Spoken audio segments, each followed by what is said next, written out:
The story for today.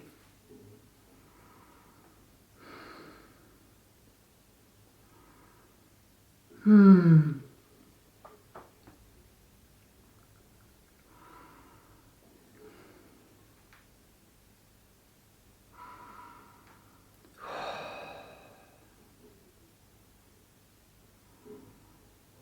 searching for what's there and an image.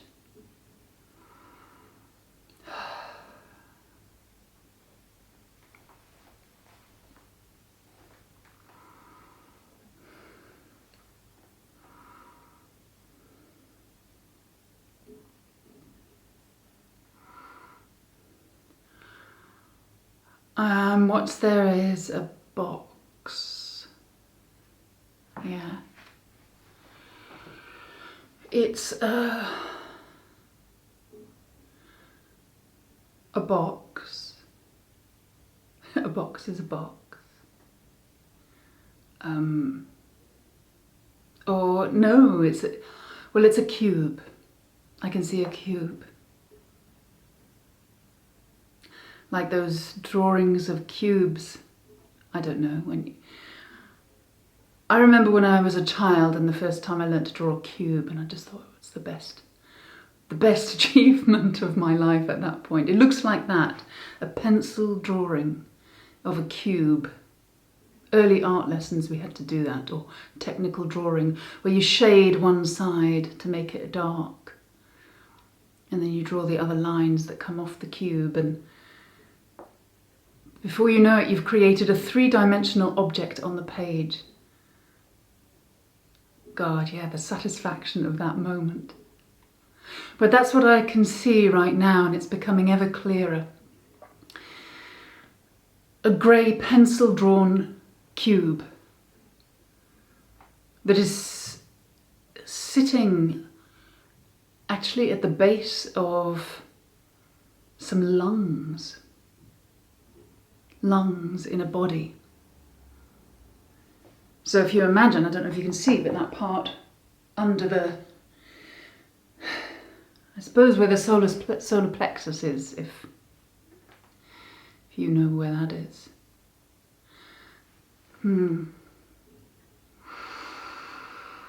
There are lungs above the cube. And around the grey cube there is a pink space which it inhabits. And the cube contains a sorrow. There's a sadness there.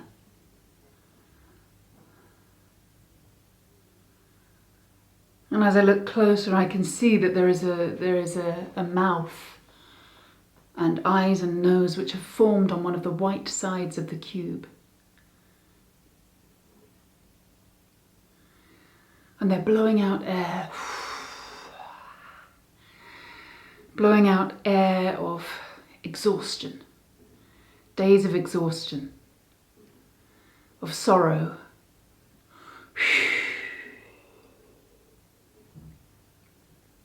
Ooh, and it comes out in puffs of smoke. And as the cube sees the puffs of smoke, the face on it smiles. Kind of likes the smoke. And now it has arms which have sprung out and are reaching up to catch some of that smoke, to try to hold it, to try to gather it.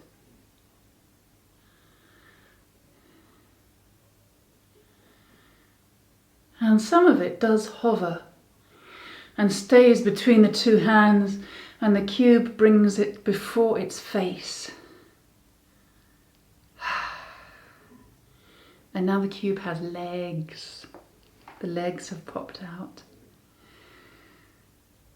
So it's like a cube with a face and arms and legs. That's a fantastic drawing. I would have been very proud of that when I was 12. And the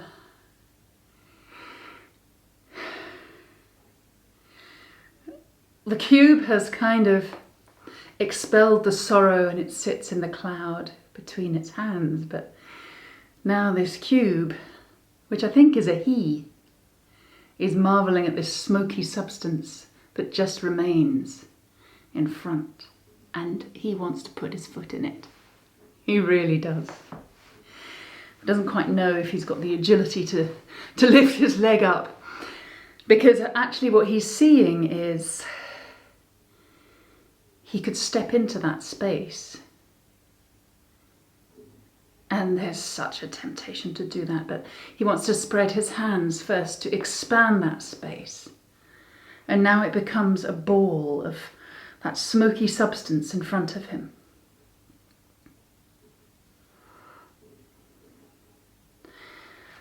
And now he does it. He steps back to allow that ball of smoky substance to really take form.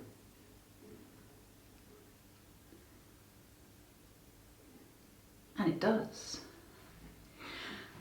And he steps inside.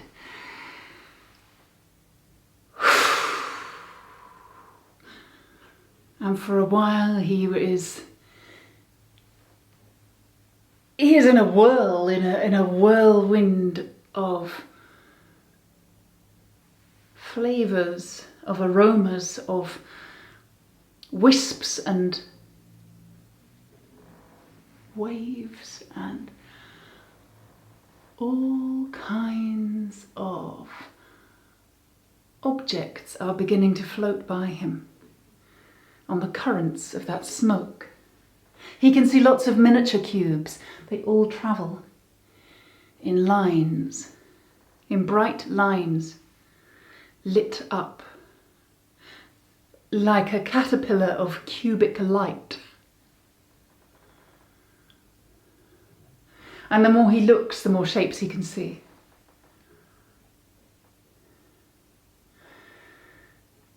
There's triangles and circles too. And he's having a good time. He doesn't mind it.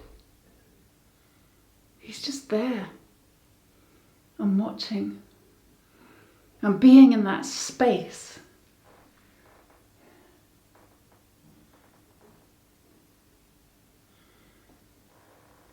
And that space was his sorrow.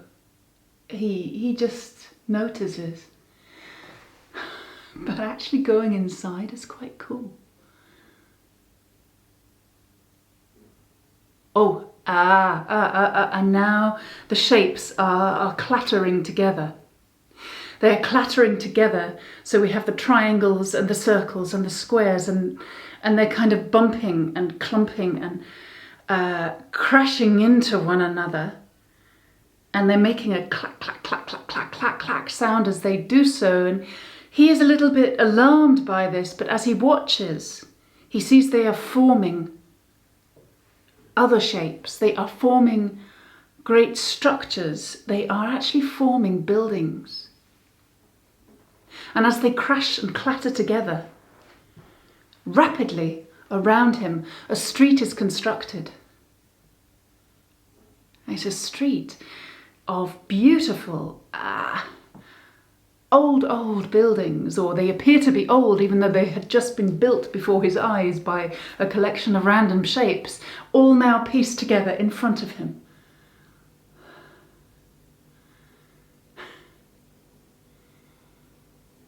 And as each one finishes, each building is constructed.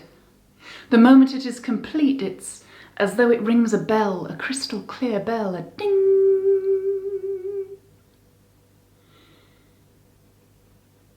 And as each building is constructed and rings that bell, there is a clearing of the smoke in which he inhabits. It is as though the smoke is purified by their construction.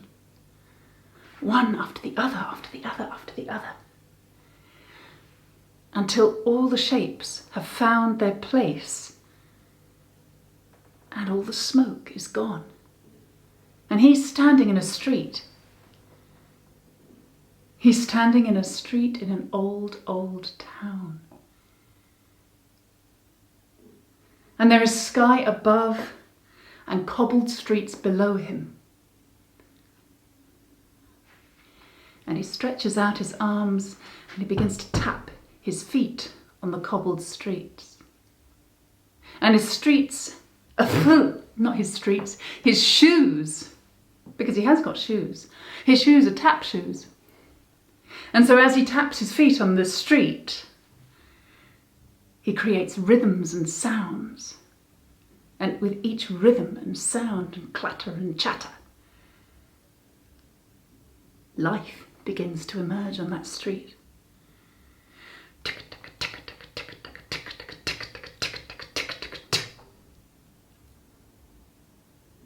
Rats poke their heads out of the little crevices under doorsteps.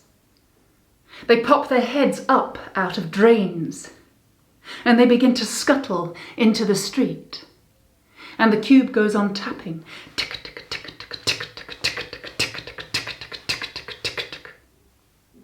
Birds fly in.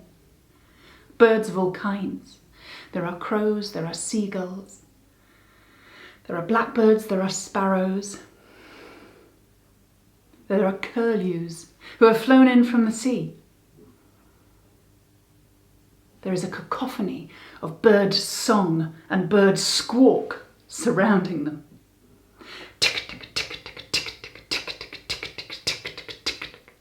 The foxes come in, swinging their tails in rhythm. Mice, voles, bunnies.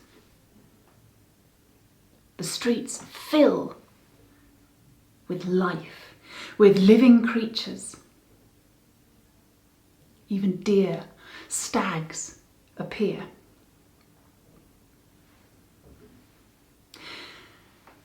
But interestingly, there is not a human soul. And in the buildings, the curtains are all drawn.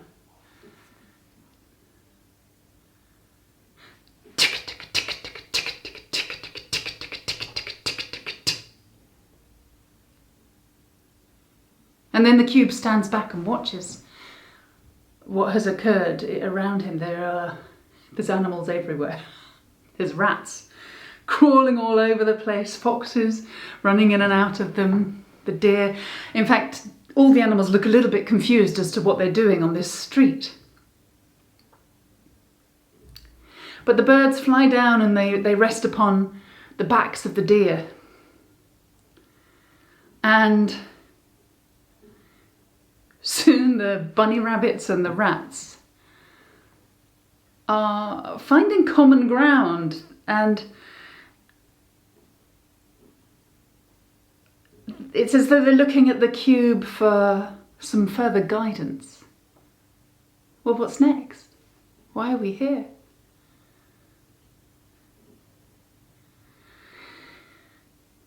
And so he takes a deep breath and tries not to succumb to his overwhelm of what he has invited into his world.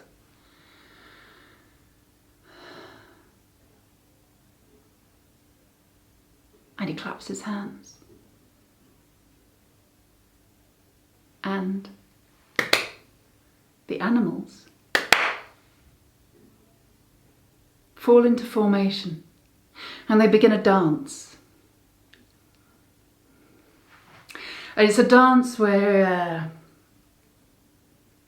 each animal is dancing with another creature, not of its own species. But they dance like it's a dance they really know. And it's a dance which they are using to share the knowledge of the new world. And they whisper. And they share their wisdom with one another through movement, through sound. And the cube just watches. He watches as they do what they need to do. He didn't need to do anything, actually. He suddenly felt this overwhelm of enormous responsibility, but actually, if you clap your hands, he thought, and step back, they all knew exactly what to do. And he watched as they did their work, as they danced their dance, as they shared their stories, as they shared their message.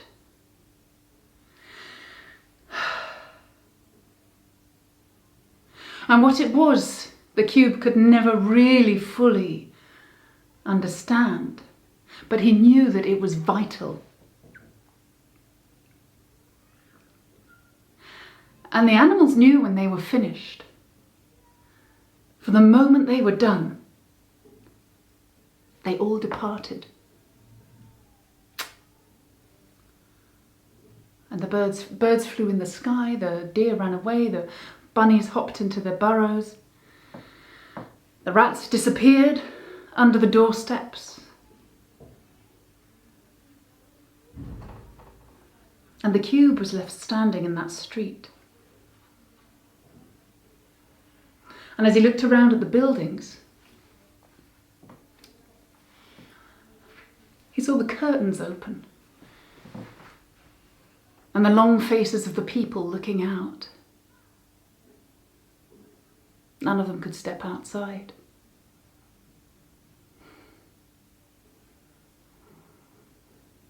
And he thought, oh, they just missed out.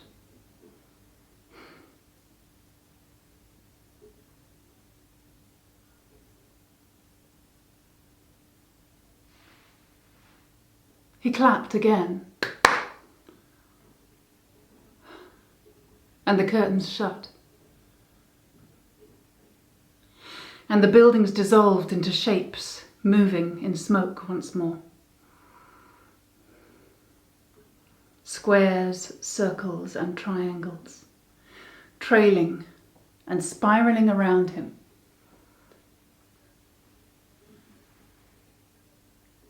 And those shapes dissolved into smoke once more, and the smoke thickened and intensified. And the cube looked around for a way out, and there was a little door. He opened, he stepped out of that great ball of smoke.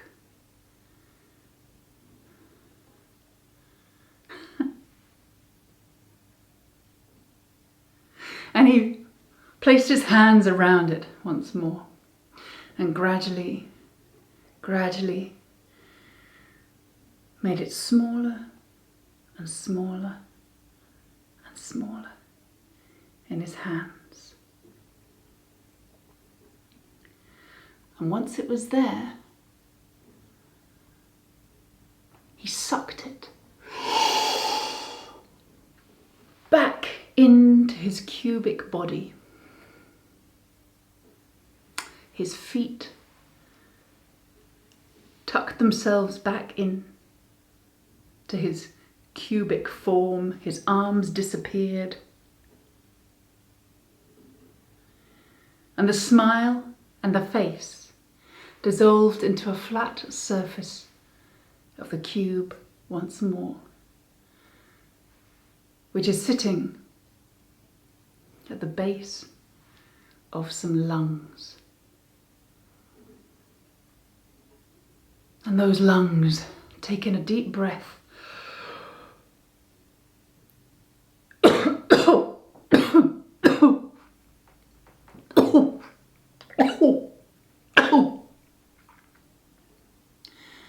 And somebody, somewhere, coughs up a little grey cube.